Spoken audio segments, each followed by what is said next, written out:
Hello everyone and welcome back to CSIR NET simplified with Pooja. तो आज के lecture में हम बात करने वाले हैं क्लिनिकल एबनॉर्मलिटीज़ ऑफ आरबीसीज। तो देखिए, the shape and look of RBCs can change in many diseases. बहुत सारी डिजीज़ेस इलनेसेस ऐसी हैं जिसमें कि जो हमारे रेड ब्लड सेल्स होते हैं वो अपने नॉर्मल राउंड और बाइकॉन्केव शेप को नहीं रख पाते। ठीक है, वो या तो छोटे हो जाएंगे या बड़े हो जाएंगे, या वो पेल कलर के हो जाएंगे, या वो सिकल शेप हो जाएंगे, या वो इरेगुलर हो जाएंगे। तो क्योंकि अलग अलग डिजीज़ेस में कुछ स्पेसिफिक आरबीसी शेप चेंज हमें देखने को मिलती है, वो एक क्लू की तरह एक्ट करेगी। मतलब एक क्लू देगी हमें कि अगर कोई पर्टिकुलर शेप या पर्टिकुलर हमें दिख रही है आरबीसी, तो इसका मतलब पर्टिकुलर कोई ना कोई इसमें ये वाली इलनेस है। जैसे कि हम अगर बात करते हैं आयरन डेफिशिएंसी, अगर आयरन की डेफिशिएंसी है तो हमें ब्लड में छोटी छोटी पेल आरबीसीज देखने को मिलेंगी। अगर हमें सिकल सेल डिजीज़ हैं तो हमें सिकल शेप्ड आरबीसीज देखने को मिलेंगी। अगर हमें विटामिन B12 डेफिशिएंसी है तो हमें बड़ी बड़ी आरबीसीज देखने को मिलती है। So, the doctors can study these changes to know what disease a person may have. Doctors examine करते हैं पेरिफेरल ब्लड स्मेयर को माइक्रोस्कोप के अंदर, ठीक है, और वो आरबीसी के साइज़, शेप, कलर और नंबर को उसके अंदर देखते हैं और ये सस्पेक्ट या कंफर्म करते हैं कि कौन सी डिजीज़ पर्टिकुलर है। तो जो आरबीसी की मॉर्फोलॉजी होती है वो एक डायग्नोस्टिक टूल की तरह एक्ट करती है। Normally, RBCs lose their nucleus inside the bone marrow where the blood cells are made before entering the bloodstream. इसका मतलब है कि आरबीसी फॉर्मेशन के दौरान, यानी कि एराइथ्रोपोइसिस के दौरान, जो हमारी इमेच्योर आरबीसीज होती हैं, इनिशियली उनमें क्या होता है कि न्यूक्लियस होता है, लेकिन ब्लड में रिलीज़ करने से पहले ये जो न्यूक्लियस है इसको रिमूव कर दिया जाता है बोन मैरो के अंदर।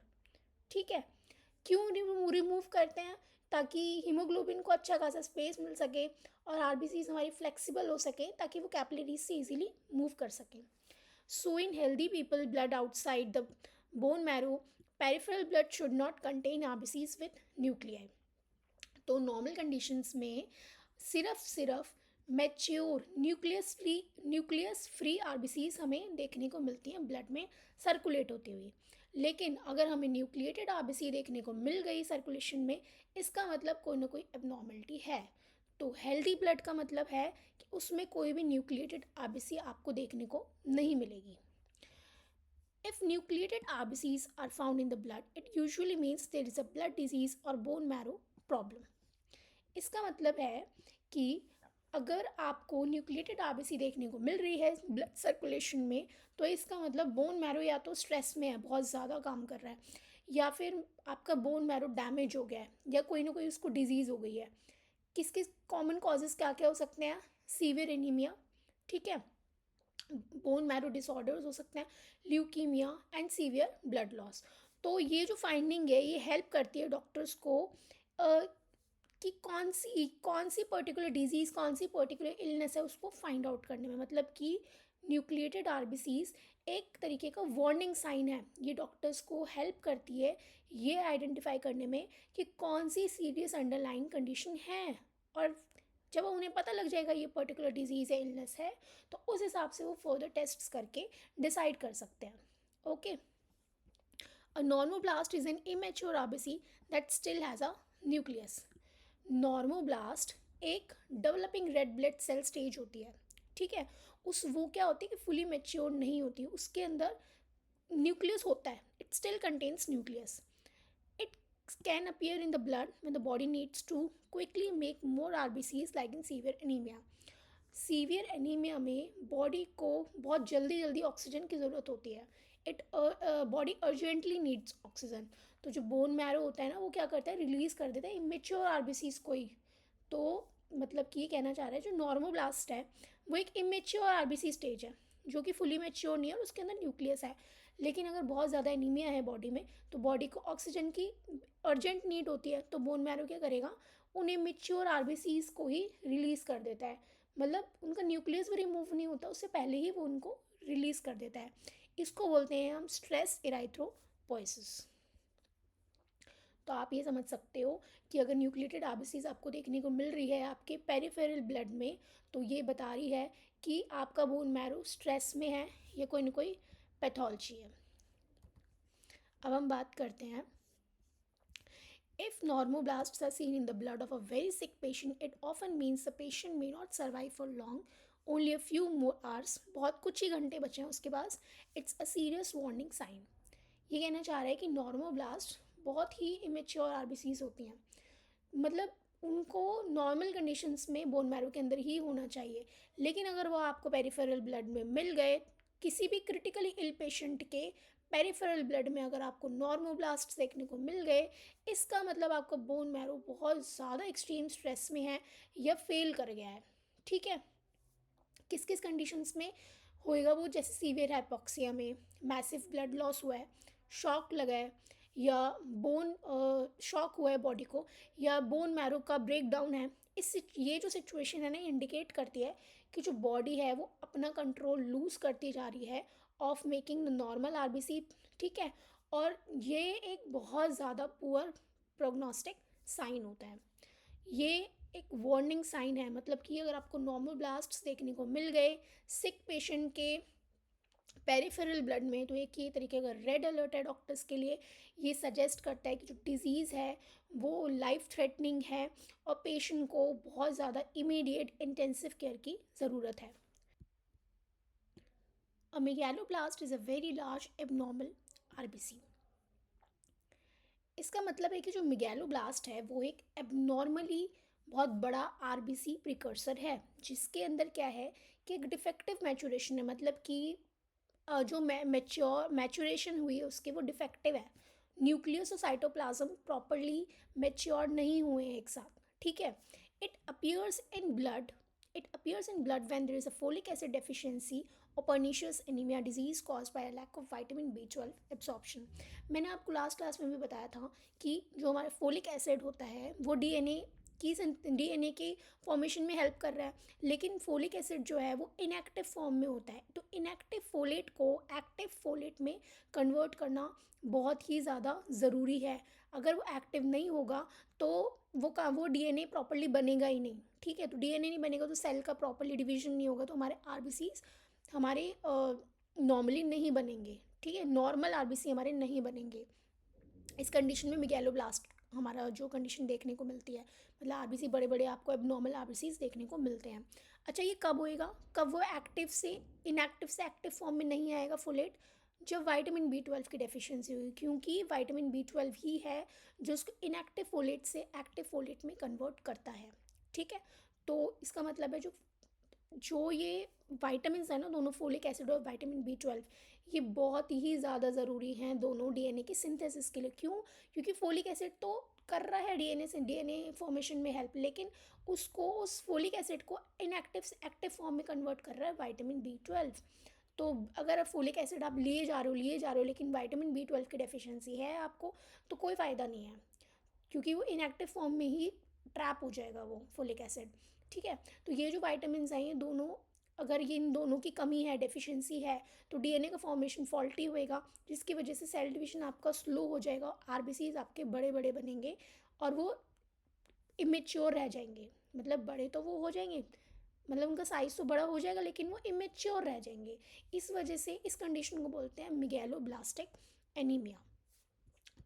ठीक है, तो जो आपका परनीशियस एनीमिया है ना, वो किस वजह से हो रहा है, वो हो रहा है आपका विटामिन B12 के एब्जॉर्प्शन की कमी की वजह से। ठीक है, मतलब अगर आपका देखिए, अगर आपका इंट्रेंस, अच्छा ये कब देखने को मिलेगा विटामिन B12 की एब्जॉर्प्शन की कमी कब होएगी, ये आपकी तब होएगी जब आपका इंट्रेंसिक फैक्टर ही नहीं है, एब्सेंस ऑफ इंट्रेंसिक फैक्टर, जो कि B12 की एब्जॉर्प्शन में हेल्प कर रहा है। तो बिना B12 के आरबीसी की जो मैचुरेशन है वो फेल हो जाएगी और आरबीसी का साइज तो बढ़ जाएगा बट वो एक इमेच्योर आरबीसी रह जाएगी। तभी हमने इसको बोला था RBC precursor.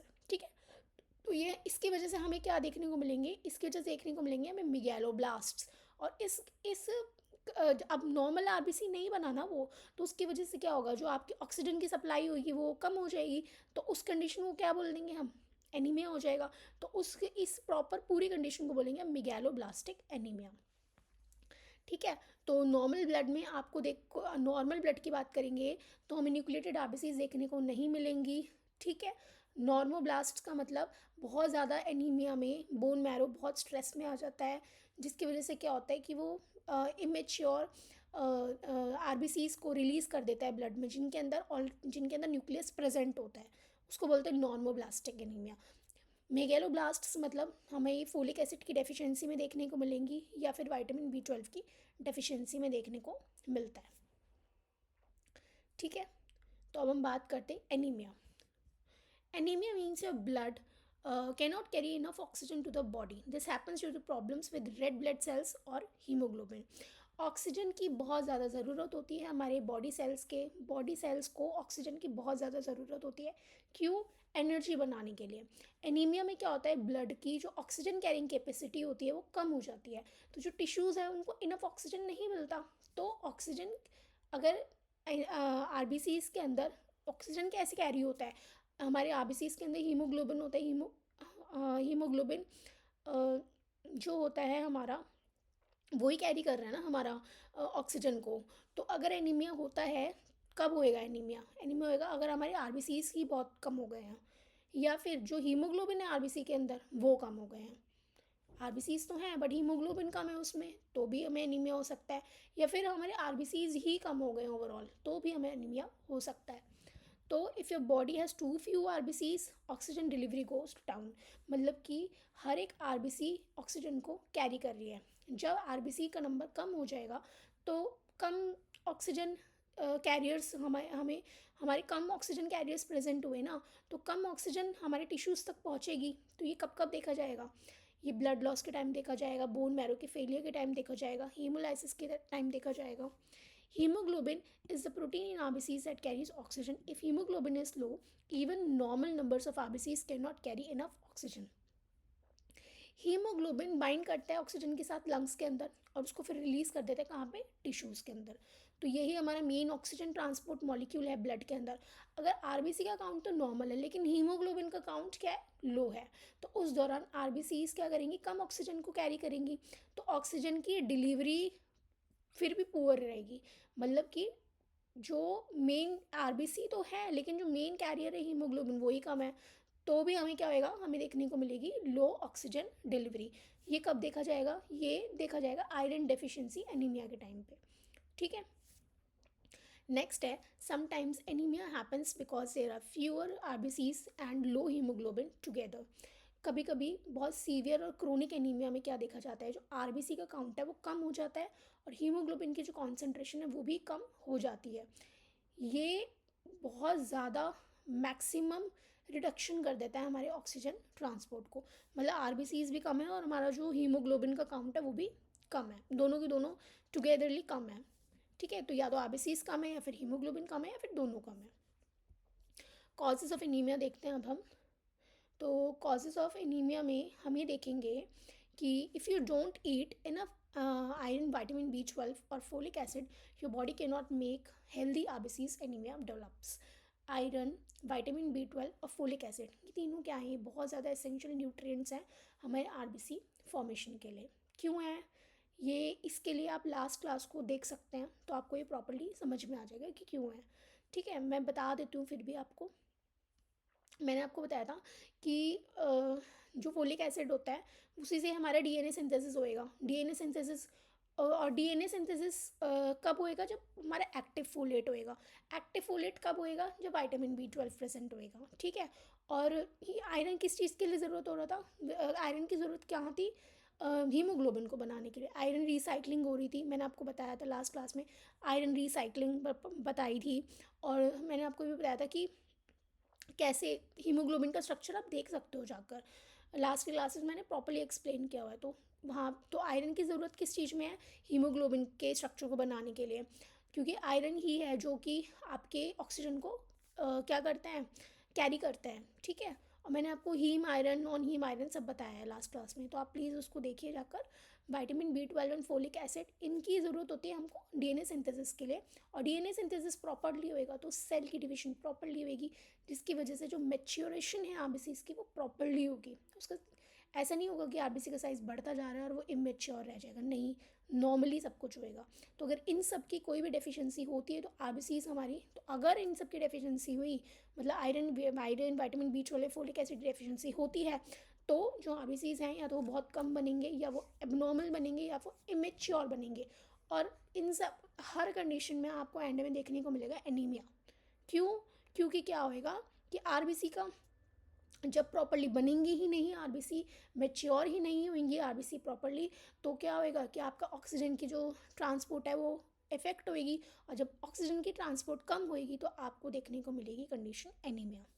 RBCs are made in the bone marrow, ये भी आपको पता है। If the bone marrow is damage by drugs, radiation और cancer, it can not make enough RBCs। तो बोन मैरो ही मेन साइट है इराइथ्रोपोइसिस की, यानी कि RBC प्रोडक्शन की अडल्ट के अंदर। ये भी आपको मैं बता देती हूँ, मैंने लास्ट क्लासेस में आपको ये भी बताया था, अलग अलग, मतलब अलग अलग स्टेजेस होते हैं कि कहाँ कहाँ पे। तो अडल्ट में जो देखेंगे RBC प्रोडक्शन, वो हम देखेंगे में जो हीमोग्लोबिन का मैंने आपको बताया था कि अलग अलग, या आप लास्ट क्लासेस में जाकर देख सकते हो कि लाइफ की अलग अलग स्टेजेस में अलग अलग जगह पे ये चीज़ होगी। तो अगर हम अडल्ट में बात करें तो जो मेन साइट है इराइथ्रोपोइसिस की RBC प्रोडक्शन की, वो है आपकी बोन मैरो। अगर बोन मैरो डैमेज हो गई ड्रग्स की वजह से, ये कैंसर की वजह से, रेडिएशन की वजह से, तो वो इनफ RBCs नहीं बनाएगी। मतलब कि बोन मैरो का डैमेज रिड्यूस कर देता है RBC की प्रोडक्शन की एबिलिटी को। तो कॉजेज़ क्या क्या हो सकते हैं बोन मैरो के डैमेज के? कीमोथेरेपी ड्रग्स, ठीक है, इससे भी कीमो जो दी जाती है कैंसर पेशेंट्स को, वो भी हो सकता है, या रेडिएशन थेरेपीज़ हो सकते हैं, ये ल्यूकीमिया, ल्यूकीमिया मतलब बोन मैरो कैंसर हो जाता है, उस दौरान भी ये चीज़ अफेक्ट होएगी। तो इसकी वजह से क्या होएगा, रिजल्ट क्या होएगा, RBC का प्रोडक्शन डिक्रीज़ हो जाएगा, और एंड में आपको क्या देखने को मिलेगा, anaemia. Losing blood, example heavy periods injury, internal bleeding also means losing iron. Without enough iron, the body cannot make hemoglobin and it eventually leads to anemia. मतलब कि ब्लड लॉस हुआ बॉडी से, तो RBC और iron body से remove हो गए, और रिपीटेड और सीवियर ब्लड लॉस हुआ तो आयरन डेफिशिएंसी देखने को मिलेगी। हीमोग्लोबिन की सिंथेसिस की रिक्वायर करती है आयरन को, और बिना आयरन की हीमोग्लोबिन के लेवल कम हो जाएंगे, RBCs आपको पेल और वीक देखने को मिलेंगी, इसकी वजह से आपको देखने को मिलेगा iron deficiency anaemia. The hormone erythropoietin EPO made by the kidneys tells the bone marrow to make RBCs. If kidneys are damaged, less EPO is made, fewer RBCs, and leads to anemia. तो ये कहना चाह रहे हैं जो EPO है, इनकी इराइथ्रोपोइटिन एक हार्मोन है, रेगुलेटरी हार्मोन है, जो कि आपकी किडनीज बना रही हैं। तो ये स्टिमुलेट करता है हमारे बोन मैरो को कि वो RBC की प्रोडक्शन को बढ़ा दे, स्पेशली लो ऑक्सीजन लेवल्स के टाइम पे। तो क्रोनिक किडनी डिजीज़ में हमें क्या देखने को मिलता है कि जो EPO का प्रोडक्शन है होता है वो कम हो जाता है, और बोन मैरो की स्टिमुलेशन भी कम हो जाएगी। तो इससे आपको क्या देखने को मिलेगा, इससे आपको देखने को मिलेगा रीनल एनीमिया। कभी कभी RBCs get destroyed too early before 120 days. Normal life span हमने देखा था अराउंड 4 मंथ्स, यानी कि 120 डेज़ के अराउंड। लेकिन अगर RBCs आपकी जल्दी डिस्ट्रॉय हो गई तो जो बोन मैरो है वो इतनी जल्दी रिप्लेस नहीं कर पाता उसको, उस टाइम आपको देखने को मिलता है हीमोलाइटिक एनीमिया। तो हमने देख लिया sickle cell anaemia, abnormal RBC shape breaks easily. ये सिकल सेल एनीमिया भी मैंने आपको लास्ट की क्लासेस में डिस्कस किया हुआ है। RBCs, इस केस में RBCs क्या है कि जो शेप है वो बाइकॉनकेव नॉर्मली ना होकर एबनॉर्मल सिकल शेप हो जाती है, जिसकी वजह से वो फ्रेजाइल हो जाते हैं, बहुत इजीली ब्रेक हो जाते हैं, क्योंकि वो छोटी छोटी कैपिलरीज से स्क्वीज़ होकर नहीं निकल पाते। Normal biconcave shapes properly squeeze होकर निकल जाती है इजीली, लेकिन वहाँ पे वहाँ पे सिकल शेप्ड RBC क्या होते हैं कि टूटने लग जाती हैं, जिसकी वजह से RBC का जो लाइफ स्पैन है वो कम हो जाता है। Erythroblastosis fetalis, mother's immune system destroys baby's RBCs। ये कहना चाह रहे जो मदर का इम्यून सिस्टम होता है ना, वो एंटीबॉडीज़ बनाता है बेबी के RBC के अगेंस्ट। ये जो RBC एंटीबॉडीज़ होती हैं ये डिस्ट्रॉय कर देती है फीटल की RBCs को, इसकी वजह से भी आपको सीवियर एनीमिया देखने को मिलता है। ठीक है, this causes anaemia because RBCs do not last long enough. तो वही है कि एनीमिया क्यों होएगा, क्योंकि आरबीसी ज़्यादा देर तक नहीं टिक पा रही हैं। किसी ने जैसे कि सिकल सेल एनीमिया की वजह से हो सकता है, इराइथ्रोब्लास्टोसिस फीटलिस की वजह से हो सकता है। ठीक है, तो हम एक फाइनली देख लेते हैं कॉजेज ऑफ एनीमिया क्या क्या हैं। या तो आपको न्यूट्रिशनल डेफिशिएंसी है, यानी कि आयरन, B12, फोलिक एसिड की डेफिशिएंसी है, या बोन मैरो का फेलियर है, या फिर हम कहेंगे कि ब्लड लॉस हो गया है, या डिक्रीज्ड आपको EPO देखने को मिलेगा क्रोनिक किडनी डिजीज़ में, या फिर आरबीसी का डिस्ट्रक्शन बहुत ज़्यादा बढ़ गया, यानी कि हीमोलाइसिस। ओके, तो एनीमिया एनीमिया क्यों हो रहा है, डिक्रीज आरबीसी प्रोडक्शन की वजह से, या फिर इंक्रीज्ड आरबीसी डिस्ट्रक्शन की वजह से, या बहुत ज़्यादा एक्सेसिव ब्लड लॉस की वजह से। ठीक है, तो ये आप ये देख लेना। अब देखिए, नेक्स्ट हम बात करते हैं माइक्रोसिटिक हाइपोक्रोमिक एनीमिया के बारे में। अगर किसी को someone loses a blood, lot of blood injury और bleeding, the body loses a lot of iron, the intestines can not absorb enough iron quickly to replace it. ज़्यादातर बॉडी का जो आयरन है वो हीमोग्लोबिन के पास होता है। ठीक है, अगर किसी ने ब्लड लॉस किया ना इंजरी की वजह से, हैवी मेंस्ट्रुअल ब्लीडिंग की वजह से, या इंटरनल ब्लीडिंग की वजह से, तो आयरन भी लॉस हो जाएगा आरबीसीज के साथ साथ। तो the intestines can not absorb enough iron quickly to replace it. और जो आयरन की एब्सॉर्प्शन है फूड के थ्रू फ्रॉम फूड, वो स्लो और लिमिटेड होती है नॉर्मली। तो बहुत ज़्यादा हैवी है कॉन्टिन्यूस ब्लड लॉस के बाद हमारा गट इतनी आसानी से, इतनी जल्दी से एब्जॉर्ब नहीं कर पाता आयरन को कि वो उस लॉस को कॉम्पेंसेट कर सके। इसकी वजह से हमें आयरन डेफिशिएंसी देखने को मिलती है। Because of low iron, the red blood cells made are smaller, microcytic, and have less hemoglobin, hypochromic. This is called microcytic hypochromic anemia. तो देखिए, ये कहना चाह रहा है कि आयरन की ज़रूरत होती है हीमोग्लोबिन को बनाने की। हीमोग्लोबिन का जो स्ट्रक्चर है आयरन के बिना पूरा नहीं है, क्योंकि मेन काम है वो जो ऑक्सीजन की कैरिंग कर रहा है वो आयरन की वजह से कर रहा है। तो अगर हमारा आयरन डेफिशिएंट हुआ तो जो हीमोग्लोबिन की सिंथेसिस है वो कम हो जाएगी, और आरबीसी डिवाइड करेंगे ज़्यादा बार, ताकि हीमोग्लोबिन की कॉन्सेंट्रेशन को वो क्या कर सके, मेंटेन कर सके।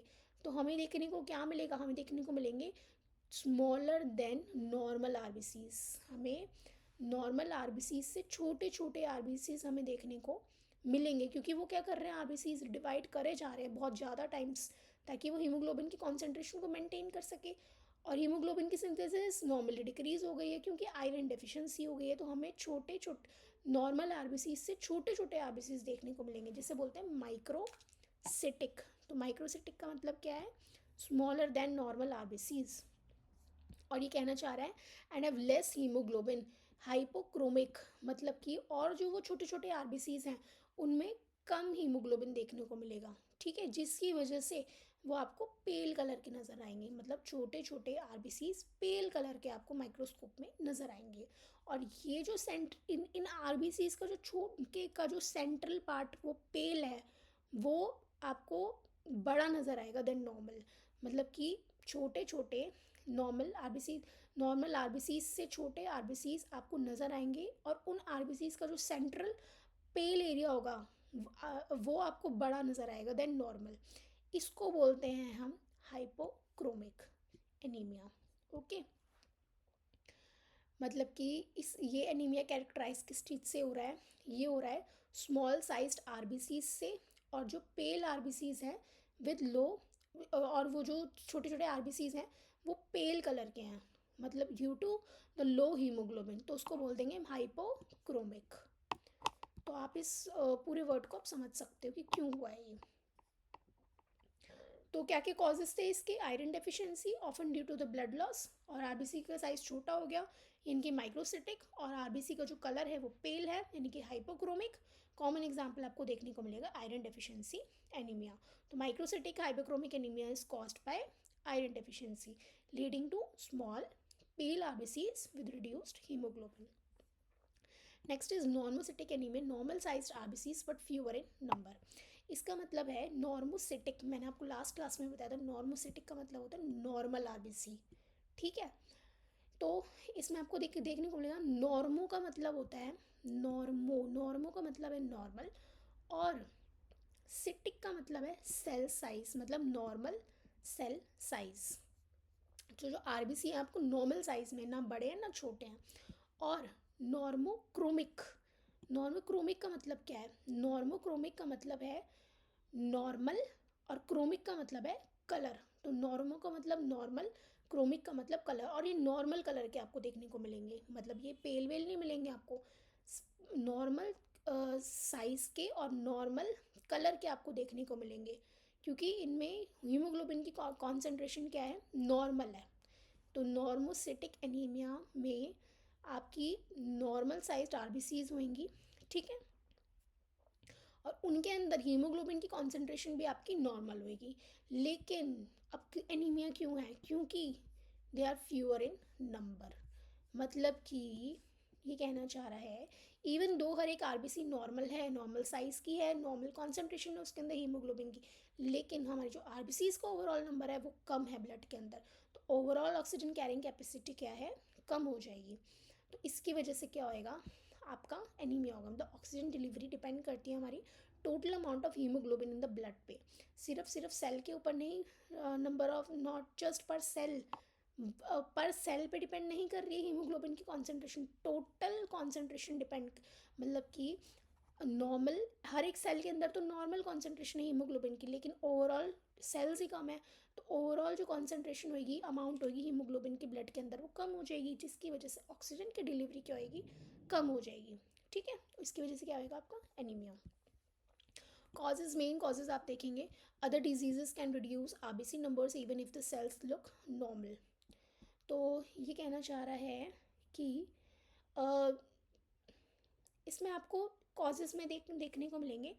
पहला है जैसे कैंसर, न्यूप्लेसिया, डैमेजेस बोन मैरो और यूजेस अप रिसोर्सेज। तो ये कहना चाह रहा है कि कैंसर या तो इन्वेड करेगा, ये डैमेज करेगा बोन मैरो को, जिसकी वजह से आपका आरबीसी प्रोडक्शन कम हो जाएगा, या फिर वो न्यूट्रिएंट्स, जो यूज़ अप न्यूट्रिएंट्स और एनर्जी होती है, जिसकी वजह से फ्यूअर रिसोर्सेज रह जाते हैं ब्लड सेल्स के अंदर। ठीक है, तो कैंसर क्या कर रहा है? ब्लड बोन मैरो के अंदर या तो इन्वेट कर रहा है, ये डैमेज कर रहा है उसको, या फिर न्यूट्रिएंट्स और एनर्जी को यूज़ कर रहा है, जिसकी वजह से नॉर्मल ब्लड सेल्स के पास रिसोर्सेज कम रह जाते हैं, जिसकी वजह से आपको कम आरबीसीज प्रोड्यूस होती हैं। दूसरा है kidney failure, the kidneys fail to make enough erythropoietin, the hormone that stimulates RBC production. जो किडनीज है वो नॉर्मली इराइथ्रोपोइडिन नाम का एक रेगुलेटरी प्रोटीन प्रोड्यूस करती हैं, जो कि स्टिमुलेट करता है बोन मैरो को कि वो आरबीसीज बनाए। लेकिन क्रोनिक किडनी फेलियर में क्या होता है कि, मतलब क्रोनिक किडनी डिजीज़ में, यानी कि किडनी फेलियर में आपको क्या देखने को मिलेगा कि ईपीओ का जो प्रोडक्शन है वो कम हो जाएगा, जिसकी वजह से बोन मैरो के पास लेस स्टिमुलेशन रिसीव होएगा, क्योंकि ईपीओ ही था जो उसको स्टिमुलेट कर रहा था बोन मैरो को कि वो आरबीसीज बनाए। लेकिन अब ईपीओ ही कम है, तो बोन मैरो को स्टिमुलेट करने वाला ही कम है, तो उसकी वजह से आरबीसीज का जो प्रोडक्शन है वो भी कम हो जाएगा, तो it eventually leads to anaemia. Hormone problems, example thyroid और pituitary disorders that affect the body metabolism and blood production. Hormones regulate करते हैं मेटाबॉलिज्म को और ब्लड की फॉर्मेशन को। डिसऑर्डर्स जैसे कि थायराइड ग्लैंड के डिसऑर्डर, पिट्यूटरी ग्लैंड, ये क्या करते हैं कि स्लो डाउन कर देते हैं बॉडी के प्रोसेसेस को, इंक्लूडिंग आरबीसी प्रोडक्शन। तो आरबीसी की प्रोडक्शन को थायराइड डिसऑर्डर्स और पिट्यूटरी डिसऑर्डर्स भी इफ़ेक्ट करते हैं, क्योंकि वो हमारे मेटाबॉलिज्म को इफ़ेक्ट कर रहे हैं।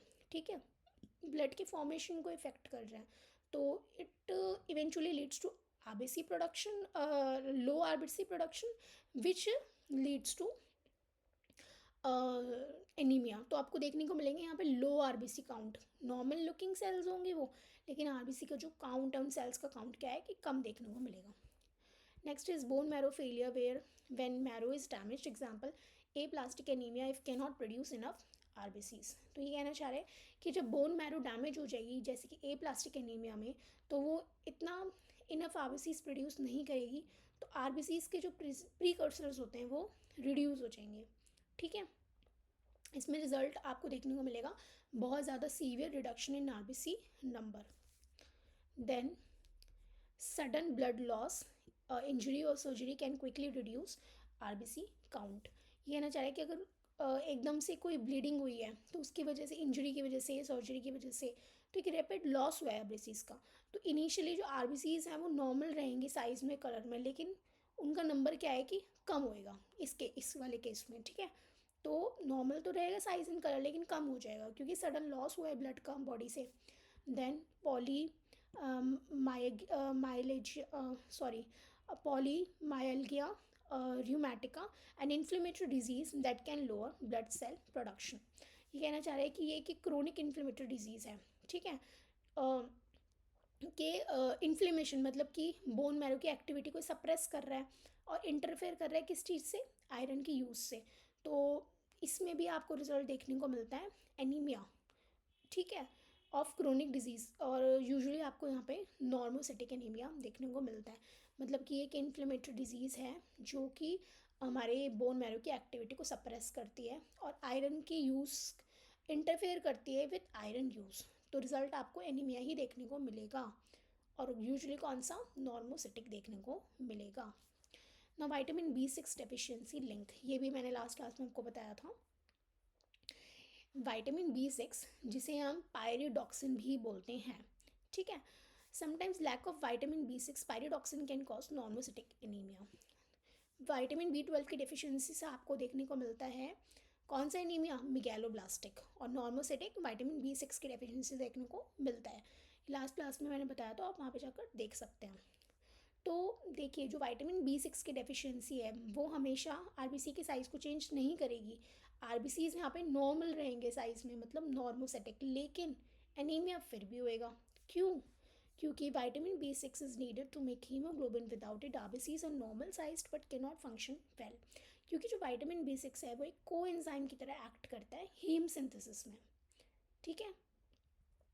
मतलब आयरन की सिंथेसिस में ये आपको एक कोएंजाइम की तरह एक्ट कर रहा है। हीम क्या है, एक हीमोग्लोबिन का एसेंशियल पार्ट है। मैंने आपको बताया था हीमोग्लोबिन का एक पार्ट होता है हीम पार्ट, वहीं पे ही आपका ऑक्सीजन आपका बाइंड करता है। उस हीम के सिंथेसिस में एक कोएंजाइम की तरह एक्ट करता है विटामिन B6। तो without it RBCs are normal sized but can function well. मतलब कि बिना इनफ B6 के हीमोग्लोबिन प्रोडक्शन कम हो जाएगा, ठीक है। आरबीसी आपको नॉर्मल नज़र आएंगे माइक्रोस्कोप के अंदर, लेकिन हर एक आरबीसी लेस इफेक्टिव हीमोग्लोबिन होगा हर एक आरबीसी में।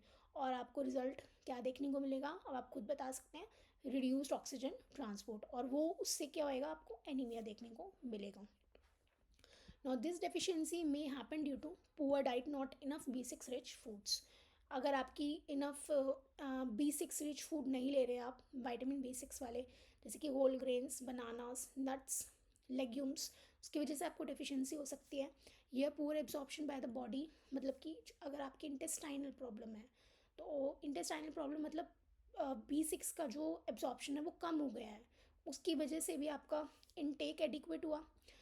मेडिसिन जैसे कि isoniazid used for TB, isoniazid used for TB that destroy और इंटरफेयर विद B6। कुछ मेडिसिन हैं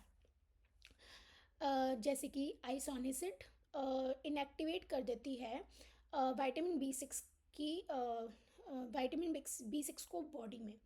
और बिना B6 सप्लीमेंट के पेशेंट्स जो लॉन्ग टर्म थेरेपी पे होते हैं ना इस मेडिसिन के, उनमें क्या होता है कि एनीमिया हो जाता है। अगर हम B6 नहीं देंगे तो उनको एनीमिया हो सकता है, ठीक है।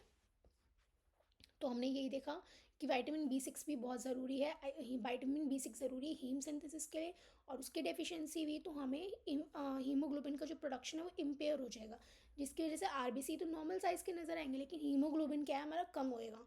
और आपको पता है कि कम होएगा तो ऑक्सीजन की ट्रांसपोर्ट इफेक्ट होएगी और हमें इवेंचुअली एनीमिया हो जाएगा।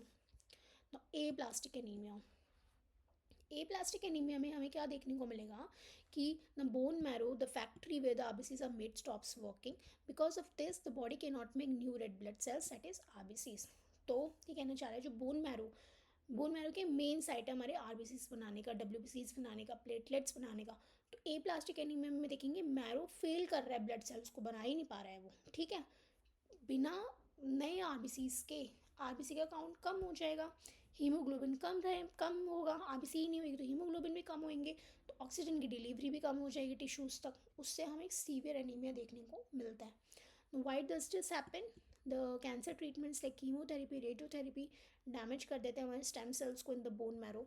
Without stem cells no new RBCs are produce, this causes severe anaemia. Chemotherapy और रेडिएशन क्या होता है, टॉक्सिक होते हैं टू रैपिडली डिवाइडिंग सेल्स, ठीक है, जैसे कि इंक्लूडिंग हिमाटोपोइटिक, जो हमारे स्टेम सेल्स हैं तो उनके लिए टॉक्सिक होते हैं ये कीमोथेरेपी और रेडिएशन जो थेरेपीज़ होती हैं हमारी। तो ये जो स्टेम सेल्स हैं वो किस चीज़ के लिए ज़रूरत होती है, हमारी ब्लड सेल्स को बनाने के लिए। तो अगर स्टेम सेल्स ही डैमेज हो जाएंगे तो जो मैरो क्या है, फेल हो जाएगा, तो ब्लड सेल्स बन ही नहीं पाएंगे प्रॉपरली। और विद ये कह रहे हैं कि बिना नए आरबीसीज के ब्लड का काउंट क्या होएगा, ड्रॉप हो जाएगा ड्रास्टिकली। पेशेंट में हमें देखने को मिलेगा फैटीग, पेल नज़र आएगा, पेशेंट पीला पीला नज़र आएगा, वीकनेस नज़र आएगी। इसको बोलते हैं हम ए प्लास्टिक एनीमिया। एक ये लाइफ थ्रेटनिंग कंडीशन है अगर इसको हाँ हमने ट्रीट नहीं किया तो। Then polycythaemia. पॉलीसाइथीमिया क्या है, ये उल्टा है। देखिए एनीमिया में क्या है कि हमें आरबीसी का आरबीसीज कम हो रहे थे, हीमोग्लोबिन कम हो रहे थे, है ना। उसमें क्या है कि लेकिन पॉलीसाइथीमिया क्या होता है कि अपोजिट है, यहाँ पे आरबीसी का प्रोडक्शन बहुत ज़्यादा हो जाएगा। अगर आरबीसी का प्रोडक्शन बहुत ज़्यादा हो जाएगा तो हमें बहुत ज़्यादा आरबीसीज देखने को मिलेंगे ब्लड में than normal. In this case the problem is opposite, the body makes too many RBCs. Too many RBCs, blood becomes thicker, viscous, it flows slowly and poorly in the blood vessels. जिसकी वजह से क्या होगा, अगर RBC का count बढ़ जाएगा blood के अंदर तो ब्लड की विस्कोसिटी बढ़ जाएगी। ब्लड क्या है कि धीरे धीरे मूव करेगा, तो ऑक्सीजन की डिलीवरी भी टिश्यूज़ तक धीरे धीरे होएगी, है ना। तो जी इसकी वजह से क्या है कि हमें ब्लड क्लॉट्स भी देखने को मिल सकते हैं, स्ट्रोक हो सकता है, या हार्ट प्रॉब्लम्स बढ़ सकती हैं।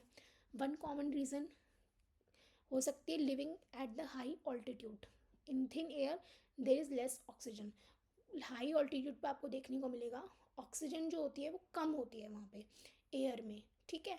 तो वहाँ पे हाइपोक्सिया देखने को मिल सकता है, तो बॉडी को ज़्यादा oxygen carrying, body needs more oxygen carrying capacity at there. तो to adjust the body makes more RBCs to carry more oxygen. तो इस कंडीशंस को हैंडल करने के लिए जो हमारी हाई ऑल्टीट्यूड में क्या होता है कि जो किडनीज़ हैं वो सेंस कर लेगी कम ऑक्सीजन है, तो ज़्यादा से ज़्यादा ईपीओ बनाना शुरू कर देगी।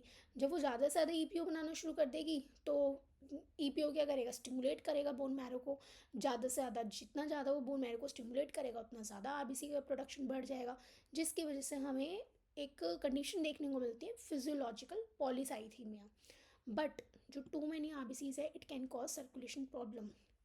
तो अगर एक्सेस आरबीसीज हुई तो इसकी वजह से ब्लड थिक हो जाएगा, स्टिकी हो जाएगा, है ना, गाढ़ा हो जाएगा वो, जिसकी वजह से आपको रिस्क बढ़ जाएंगे आपके किस किस के, ब्लड फ्लो पुअर हो जाएगा, या क्लॉट्स हो सकते हैं, थ्रोम्बोसिस हो सकता है ना, या हार्ट अटैक की प्रॉब्लम आ सकती है, स्ट्रोक हो सकता है।